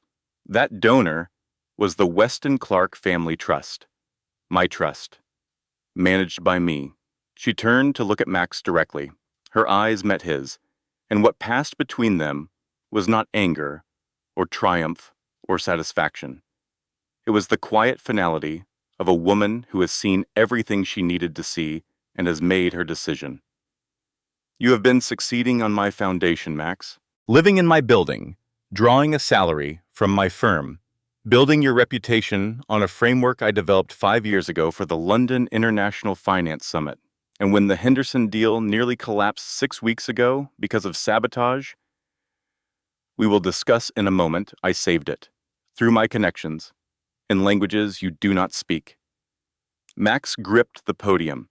His knuckles were white. His award had fallen from the lectern at some point during the last 60 seconds and lay on the stage floor, gleaming uselessly. Why should anyone believe this? Haley smiled. For the first time all night, she smiled. It was not a smile of cruelty or revenge. It was the smile of a woman who has been carrying the heaviest secret in the room and is finally setting it down. I am glad you asked. She turned toward the doors at the back of the hall. Papa, I think it is time. The doors opened, not burst, opened, slowly, deliberately, with the ceremonial precision of someone who has entered 1,000 rooms and commanded silence in every one. 6 men in dark suits entered first. Their bearing was unmistakable, the disciplined, alert posture of professional protection officers trained in protocols that most people only saw in movies. They took positions along the walls with practiced efficiency, their eyes scanning the crowd with the dispassionate attention of men whose job was to ensure that nothing unexpected happened, except the thing they were there to ensure happened. Then Lord Edward Weston Clark walked through the doors. He was 64 years old, 6'2", silver-haired. He carried himself with the kind of authority that cannot be learned or purchased or pretended. It was the authority of generations, the accumulated weight of a family that had been holding power since before the nation hosting this gala had existed. He wore the formal regalia of British nobility, a midnight blue sash crossed diagonally across his chest bearing the Weston Clark family crest in gold, medals from decades of diplomatic and humanitarian service glinted under the chandeliers. A signet ring on his right hand bore an insignia that anyone with knowledge of European aristocracy would recognize on sight. He walked directly toward the stage. Every step was measured. Every movement was deliberate. He was a man who had waited 3 years for this moment and intended to make every second of it count. The room was frozen. 300 people watching a figure from a world they had only read about walk through their gala with the calm, proprietary grace of a man who actually owned the room, not metaphorically, not socially, but literally, through 7 layers of shell corporations and his daughter's meticulous management. He stopped at the foot of the stage. His eyes found Haley. For one unguarded moment, his aristocratic mask cracked, and what showed through was not power or authority or diplomatic composure. It was love, a father's love for his daughter, raw and fierce and so large that it filled the space between them like heat. Then the mask returned, formal, aristocratic, lethal. Good evening. I am Lord Edward Weston Clark, Duke of Ashbourne. I serve as the Crown's special envoy for international economic affairs and hold a seat in the House of Lords. His English was the kind that Americans heard in period dramas and assumed was exaggerated. It was not. Every vowel was precisely shaped.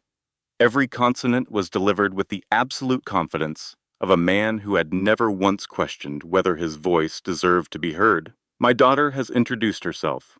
Allow me to confirm, everything she has told you is true, and there is more. He produced a leather portfolio bearing the Weston Clark family crest.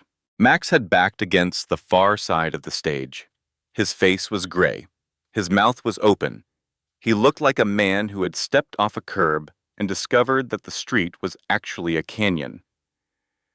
Edward looked up at Haley on the stage. His expression softened again, briefly, and he nodded once. But I believe my daughter was speaking. I am here to support her, not to speak for her. He held the portfolio up to her. The floor is yours, my darling. The crowd turned back to Haley. She stood at the podium, one hand on the microphone, one hand on her belly, and the shift in the room was tectonic. This was not a father rescuing his daughter. This was a daughter who had called in reinforcements. There is a difference, and every person in that room felt it. Haley took the portfolio from her father's outstretched hand. She opened it on the podium. Her movements were calm, practiced, the movements of a woman who had chaired boardrooms and reviewed billion-dollar contracts since her early 20s. Let me explain why I have been hiding. When I was 3 years old, my father's political enemies in London orchestrated a campaign to destroy our family. There were death threats, real ones. My mother took me to America, changed our name, and raised me in hiding. For 25 years, my identity has been classified for my own protection. She paused. When she spoke again, her voice carried a vulnerability that made it stronger, not weaker. I married Max because I loved him. I want to be very clear about that. I did not marry him to test him. I did not marry him to prove a point. I married him because he was the first man who wanted me without knowing my title, and I thought that meant something. Her voice caught, just barely, then steadied. I was wrong. He did not want me. He wanted quiet. He wanted manageable. He wanted a woman who would not challenge him, question him, or outshine him. And for 3 years, that is what I gave him, because revealing who I really was could have put me and now my baby in danger. She held up the first document. But my husband has made revealing myself necessary, because 8 days ago, he locked me out of my home while I was at a doctor's appointment for pregnancy complications he never bothered to ask about. 5 days ago, he filed for emergency custody of our unborn child, claiming I am, and I am quoting, uneducated, unemployed, without resources, and potentially mentally unfit for motherhood. She read the words with devastating calm. The audience shifted. Several women pressed their hands to their mouths. So let me address each of those claims. She pulled documents from the portfolio one by one, laying them on the podium like cards in a game she had already won. Uneducated, Cambridge University, law degree, top of my class. Here's my diploma, my transcript, and a letter from the dean confirming my enrollment under sealed identity. Unemployed. I manage the Weston Clark Family Trust's American portfolio, $750 million in assets across renewable energy, biotech, and real estate. Here are my authorization documents, signed by the Trust's Board of Directors, without resources. I own this building we are standing in. I own the firm where my husband works. I own the Henderson merger he is being honored for tonight, because I designed the strategy and saved the deal when it was being sabotaged. She paused on the final claim. When she spoke, her voice was quiet but carried to every corner of the silent hall. Mentally unfit. My husband filed that claim based on sworn testimony from his colleague, Vanessa Lockhart, the same Vanessa Lockhart who is currently living in my penthouse, sleeping in my bed, and posting about it on Instagram. She looked at Vanessa, who had been edging toward the side exit with the careful sideways movement of a woman trying to disappear from a room that had suddenly become a courtroom. Miss Lockhart, please stay. We are not finished. The Royal Protection officers shifted. A barely perceptible movement, a slight squaring of shoulders, a subtle repositioning that blocked the exits with courteous, absolute immovability. They did not touch Vanessa. They did not need to. Their presence was a wall. My security team has spent 6 weeks documenting Miss Lockhart's activities. She has contacted rival firm Kellerman and Price 13 times in 2 months. She has copied confidential files from 17 of my husband's cases. She has provided opposing counsel with privileged strategy information on at least 4 occasions. The Henderson merger nearly collapsed because she leaked Max's terms to the other side. Haley's voice remained steady. Factual. Surgical. Each sentence landing like a scalpel cut, precise and clean and impossible to undo. She was not helping Max reach his potential. She was systematically destroying his career while he was too flattered by her attention to notice. She did not want him. She wanted his client list. Corporate espionage, Miss Lockhart.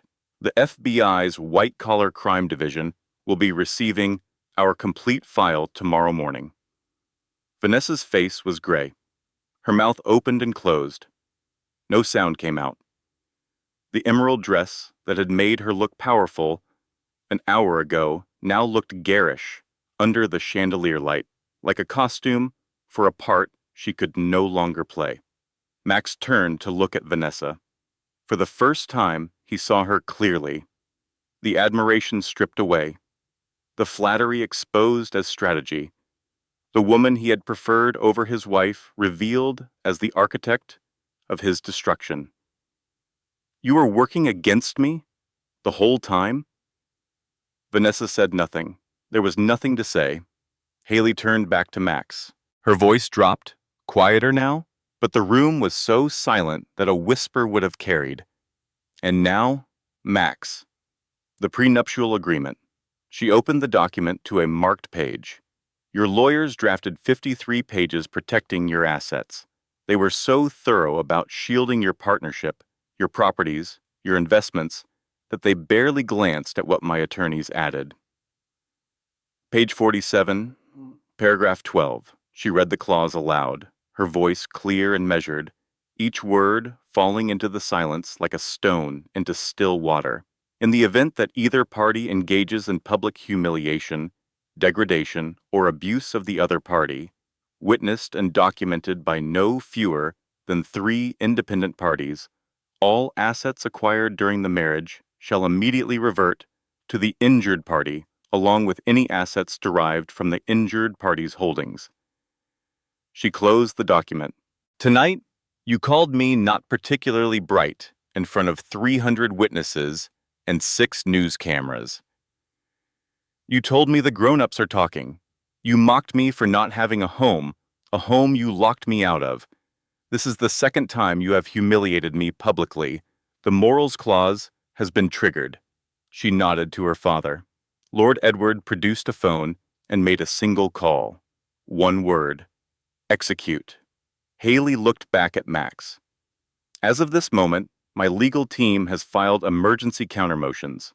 Let me tell you what has just changed. She counted on her fingers, calm, precise, each item stripped from Max's life like a layer of paint from a wall, revealing the bare, inadequate structure underneath. The penthouse, purchased with a loan secured against firm assets I own. Mine, your partnership, dependent on equity in a firm I own. Dissolved. Your Mercedes, your yacht in Marblehead, your cabin in Vermont, all financed through firm credit. Mine. Your custody petition, challenged by Eleanor Blackwell, who will present to the court tomorrow that the indigent, uneducated woman you described is the daughter of a British duke with more resources than you will earn in 100 lifetimes. Max's legs buckled. He sat down heavily on the stage steps, his body folding in on itself like a structure whose load-bearing walls have been removed simultaneously. His hands hung between his knees, empty. And Max, the psychological evaluation you requested for me? My attorneys have filed a counterpetition for yours, because a man who failed to notice his wife was a Cambridge-educated attorney, his colleague was committing espionage, and his firm was owned by his father-in-law's family trust, all while living in the same house, might benefit from professional evaluation. The silence that followed was the loudest sound Haley had ever heard. 300 people, standing in a marble hall, champagne going flat in crystal glasses, canapes cooling on silver trays, a string quartet sitting with their bows in their laps because the music had stopped when the doors opened, and no one had told them to start again. Haley stepped away from the podium. She walked to the edge of the stage and looked down at Max, crumpled on the steps. His award lay on the floor beside him, its gold plating catching the chandelier light with cheerful indifference to the ruin surrounding it. When she spoke, her voice was gentle, not cruel, not gloating, not triumphant, almost sad. The sadness of a woman who had loved someone and discovered, through years of careful observation, that the person she loved did not exist. You did not need to know I was a duke's daughter to treat me with respect, Max. One hand on her belly, the baby kicked, as if punctuating her mother's words. You did not need. to know about my education to stop mocking my intelligence. You did not need to know about my wealth to stop treating me like I was worthless. You did not need to know any of it. She straightened. The gray dress that Max had chosen to make her invisible now seemed irrelevant, overwhelmed by the bearing of the woman inside it. You just needed to ask me one question, any question, about who I was. In 3 years, you never asked. Not once. You decided I was simple, and that was enough for you. Max looked up at her. His face was wet. Tears streamed down cheeks that had been smiling at this crowd 20 minutes ago. His mouth formed words that did not arrive. I married you because I loved you, Haley continued. Not to test you, not to trap you. I loved you, and I wanted you to love me, the real me. Not my title, not my money, not my name. But you never tried to find the real me. You just wanted quiet. She turned to Vanessa. The woman stood between two protection officers, her emerald dress suddenly garish, her composure cracking like ice under weight. A single tear had escaped and was tracking down her cheek, cutting a line through her carefully applied makeup. And you? You looked at a pregnant woman and saw someone to step on. You built your career on cruelty and called it ambition. You confused ruthlessness with strength, and now you have lost everything, your license, your reputation, your freedom, because you could not imagine that the quiet woman you were mocking might be the most powerful person in the room. Vanessa's jaw tightened, her lips pressed together. She said nothing because there was nothing to say, and because, perhaps for the first time in her life, she understood that silence was not weakness, but was sometimes the only honest response available. Haley looked out at the crowd, 300 faces staring back at her, some with tears, some with shock, some with the uncomfortable recognition of people seeing themselves reflected in a mirror they had been avoiding. Margaret Wells stood near the champagne fountain, one hand pressed against her mouth, her eyes wide. She was remembering every event where she had ignored Haley, every cocktail party where she had continued her conversation without acknowledging the pregnant woman standing at the edge of her circle, every moment when a small act of kindness might have cost her nothing and meant everything. I want every woman in this room to hear me, Haley said. Your worth does not change because someone fails to see it. Silence is not weakness. Kindness is not stupidity. And the person you dismiss as insignificant might be the one who holds everything together. She let the words settle. She let the silence hold them. Then she turned to her father, standing at the foot of the stage. His eyes were bright.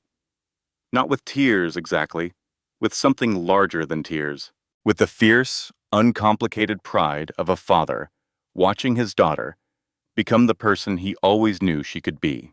I am ready to go home now, Papa. Lord Edward Weston Clark offered his arm. Haley descended the steps with the measured grace of someone who had been born to walk through grand halls, but had chosen, for 25 years, to walk through ordinary ones instead. She placed one hand on her father's sleeve and kept the other on her belly, and together they walked toward the doors. From the back of the room, a sound began, a single pair of hands clapping, slow, deliberate, certain. Charles Finnegan stood in the doorway, uninvited, wearing a sport coat instead of a tuxedo. His security access revoked, but his curiosity very much intact. He had heard about the gala through contacts who still believed in him. He had come because some part of him had known that tonight would be different. He applauded. One person joined him, a woman near the middle of the room, someone Haley did not recognize, who began clapping with the careful determination of someone choosing a side. Then another person, and another. The sound built. It grew like a wave, gathering height and momentum, moving through the crowd until 300 people were on their feet, their champagne glasses abandoned on tables and trays, their hands making the only sound that mattered. Not the polite, obligatory applause of social events where clapping was a reflex rather than a choice. This was genuine. This was 300 people recognizing for the first time something extraordinary that had been standing in front of them all along. Haley did not look back. She walked through the open doors on her father's arm, her gray dress disappearing into the November night, and the doors closed behind the Weston Clark delegation with a soft, final click that ended one chapter and began another. Behind them, the gala continued in the way that social events continue after earthquakes, badly, and with a lot of confused standing around. Max remained on the stage steps. His hands hung empty at his sides. His award lay on the floor where it had fallen, and no one moved to pick it up. He stared at the closed doors with the expression of a man who has just realized that the building he thought he owned was actually rented, and the lease has expired, and the landlord has just walked away. Vanessa stood motionless between the protection officers, who maintained their positions with polite professionalism even after the Weston Clark party had departed. She would remain standing there for another 11 minutes before her legs would give out and she would sit very carefully on the nearest chair, her emerald dress pooling around her like water. Someone in the crowd whispered, "Did that really just happen?" Margaret Wells, who had ignored Haley at every social event for 3 years, answered in a voice that shook. She owned the whole firm, the whole time. Charles Finnegan, still applauding from the doorway, corrected her quietly. She owned everything. We were all just too blind to see it. 6 months later, the Weston Clark estate in the English countryside wore spring the way old houses wear it best. Slowly and beautifully, wisteria climbed the stone walls in purple cascades. The gardens, tended by the same family of groundskeepers for 3 generations, were exploding with tulips and daffodils and the aggressive optimism of English roses in April. Haley stood at a podium in the London School of Economics Grand Hall, presenting her framework for restructuring predatory corporate debt in developing nations to 200 delegates from 40 countries. She spoke in English, then switched to French for the African delegation, then to Spanish for the Latin American representatives.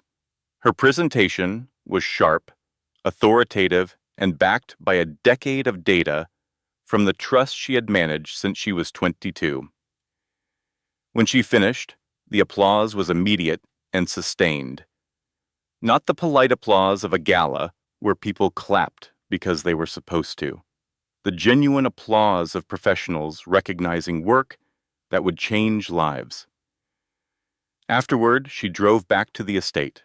Her father was in the garden, sitting on a stone bench in the afternoon light, holding a baby girl, wrapped in a white blanket, Elizabeth Catherine Weston Clark. Named for her grandmother, the woman who had sacrificed everything to keep Haley safe. Born 3 weeks after the gala, healthy, strong, with her father's blue eyes and her mother's steady gaze. Edward looked up as Haley approached. The face that had commanded a room of 300 people, the face that had frozen Max Sutherland in place with aristocratic authority, softened completely. He was, in this garden, in this light, just a grandfather holding his grandchild. "She smiled at me," Edward said. "A real smile, not gas. A real one. She has you wrapped around her finger already. Completely, hopelessly, just like her mother." Haley took Elizabeth from her father's arms. The baby's eyes were bright, alert, curious, already watching the world with the focused attention of someone who intended to understand it. Haley held her close, feeling the small, warm weight of a life she had protected through the worst months of her own, and whispered the words she had been saving. You will never be invisible. You will never be small. And anyone who wants to love you will have to be curious enough to ask who you really are. The camera, if there had been one, would have pulled back to show 3 generations in a garden. A grandfather, a mother, a baby girl. 3 people who had been separated by oceans and danger and 25 years of hiding, finally together in the sunlight, finally home. Haley never remarried. She did not need to. She had her doctorship, her work, her family, and for the first time in her life, her own name spoken out loud with no one to hide from. In rural Montana, a small legal aid office operated out of a converted storefront on a main street that had more parking spaces than pedestrians. The fluorescent lights buzzed. The coffee maker produced something that was technically coffee, in the same way that a photograph of the ocean is technically water. The case files on the desk belonged to people society had largely decided not to think about. Domestic violence survivors, wrongful eviction cases, single mothers fighting for custody of children whose fathers had decided they were disposable. Max Sutherland worked here now, salary $43,000 a year. He drove a used Honda Civic with 140,000 miles on it. He rented a studio apartment above a hardware store where the heating was unreliable and the neighbors were loud, and the nearest restaurant was a diner that served acceptable pie and coffee that was slightly better than what the office produced. The penthouse, the Mercedes, the yacht, the Vermont cabin, the partnership, the reputation, the entire architecture of the life he had spent 35 years constructing, all of it transferred to the Weston Clark Trust the night of the gala. He had nothing except the clothes he had packed into 2 suitcases, which was, he sometimes reflected, exactly the same number of suitcases Haley had been standing with on the Back Bay sidewalk the night he locked her out. His colleagues in Montana described him as decent enough, keeps to himself, does solid work, good with the clients actually, especially the women, listens to them in a way that suggests he learned listening the hard way. On his desk, a framed photograph. Elizabeth Catherine Weston Clark, 2 days old, lying in a hospital bassinet with her eyes closed and her fists curled and her whole future ahead of her. Haley had sent the photo with a handwritten note that Max kept in the desk's top drawer and read more often than he would admit. Her name is Elizabeth. She has your eyes. I have arranged supervised visitation once a month because every child deserves to know their father, even a flawed one.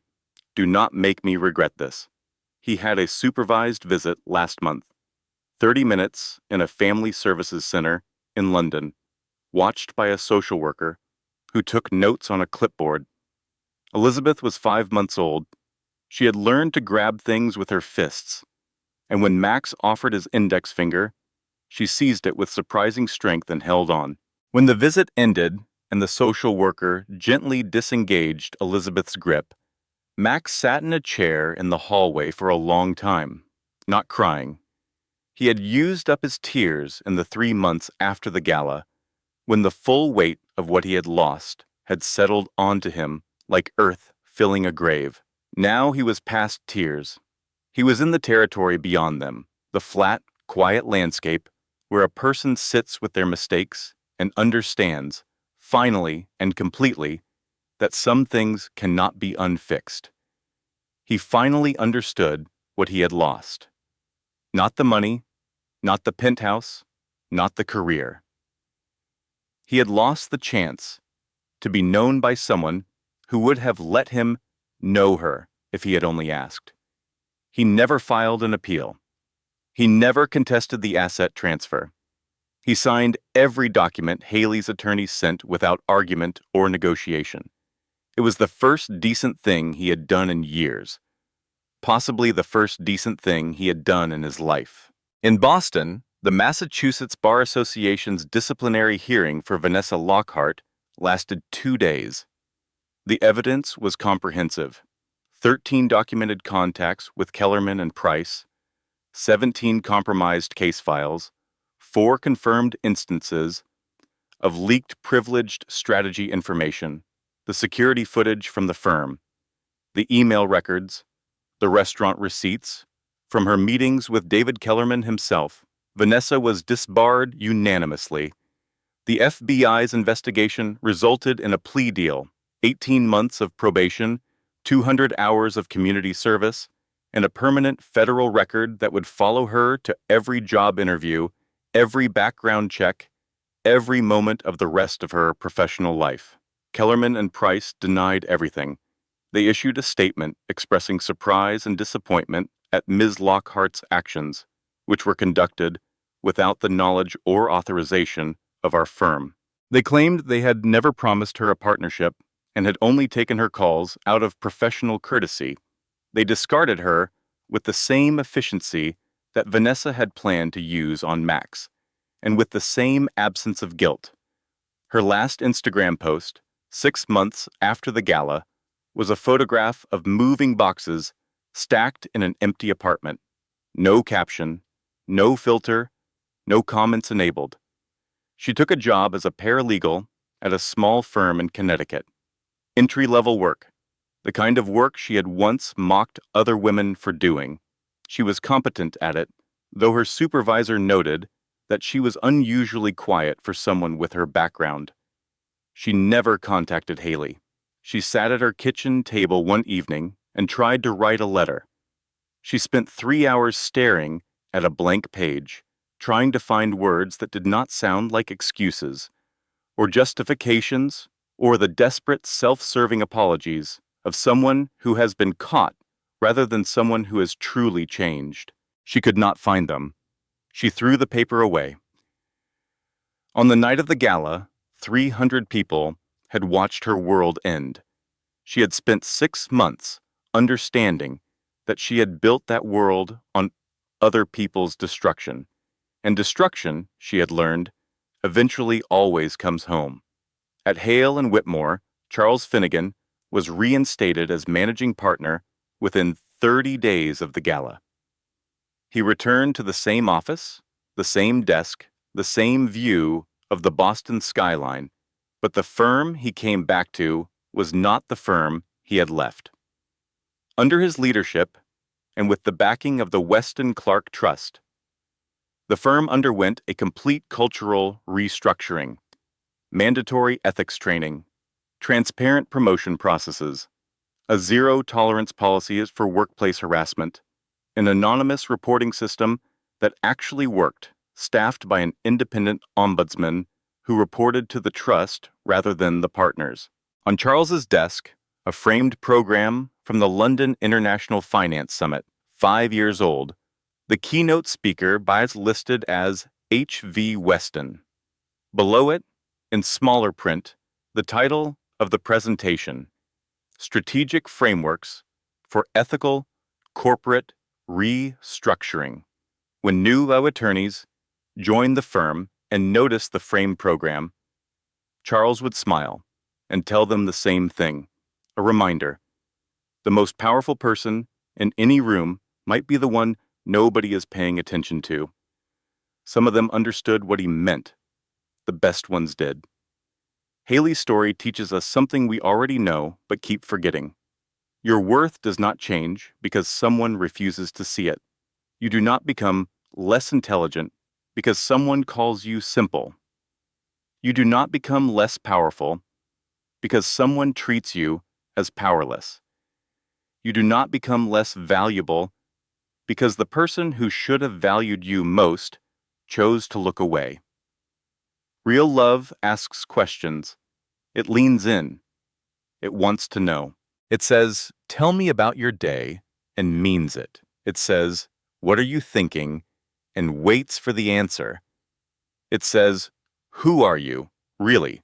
and is not afraid of what it might find. Max lost his wife, his daughter, his career, and his home. Not because Haley was royalty, not because she was rich. He lost everything because in 3 years of marriage, he never once asked his wife a single question about who she really was. That is not a story about money or power or secret identities. That is a story about what happens when you treat a person like they do not matter. Never underestimate quiet people. Silence can mask observation. Kindness can disguise strength. And the woman you called not particularly bright might be the one deciding your fate while you sleep. Haley's voice mattered all along. She simply waited until the right moment to use it. And when she did not whisper. She did not ask permission. She walked up to the microphone, took it from the hand of the man who had silenced her, and spoke clearly enough for 300 people and 6 news cameras and the entire world to hear. That is not revenge. That is justice. And justice, unlike revenge, builds something new from the wreckage of what was broken. What lesson hit home for you the most? Drop it in the comments below. And if this story reminded you that karma always keeps receipts, subscribe, because we have got more stories coming that will leave you speechless. Where are you watching from? Tell us below. This content was carefully researched, developed, and manually edited by our team to deliver meaningful stories with valuable life lessons. Every narrative is crafted to entertain, inspire, and empower our audience. We believe that great stories can change lives, and we are committed to bringing you content that matters. Thank you for being part of our community.